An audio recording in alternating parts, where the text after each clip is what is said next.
এই ঠান্ডার মধ্যে ফ্যান চলছে কারণ ঘরটা এখনো ভেজা, মানে ঘর ভেজানোর জন্য এখন ফ্যান চালানো হয়েছে, যার জন্য আমি শুকিয়ে মরে যাচ্ছি। যাই হোক, কিন্তু কিছু করার নেই, কারণ শুট করতে হবে আর শুটের জন্য প্রচুর এলিমেন্ট লাগে। এই যে রড লাইট, এটা এই রড লাইটটা কিন্তু নর্মাল রড লাইট নয়, এটা জ্বালানোর পর তোমাদেরকে দেখাবো। এটা বেশ একটা অন্যরকম রড লাইট, এখানে 3-4 রকম কিন্তু লাইট জ্বলে। আর এই যে এত কিছু স্ট্যান্ড ব্যান্ড ব্যাগ সব নিয়ে আমরা রেডি, কারণ আজকে করবো আমরা shoot, another shoot day guys. খুব টায়ার্ড, কিন্তু কাজ করতে হবে।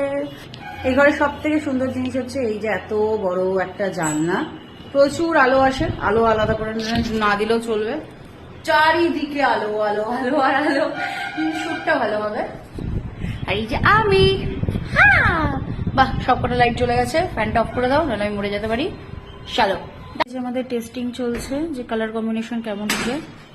এটা এই যে লাইট, এটাকে 3 রকম লাইট করা যায়। একটা শুট করতে কিন্তু এমনি হয় না, শুট করতে অনেক কিছুই লাগে। একটা ছোট শুট তাতেও 4-5 রকমের জিনিস লাগে, তাহলে ভাবো একটা বড় শুট করতে কত টাইম লাগে বা কত কিছু লাগে। এটা হোয়াইট, এটা একটু অফ হোয়াইট, এটা হলুদ, 3 রকম কালার।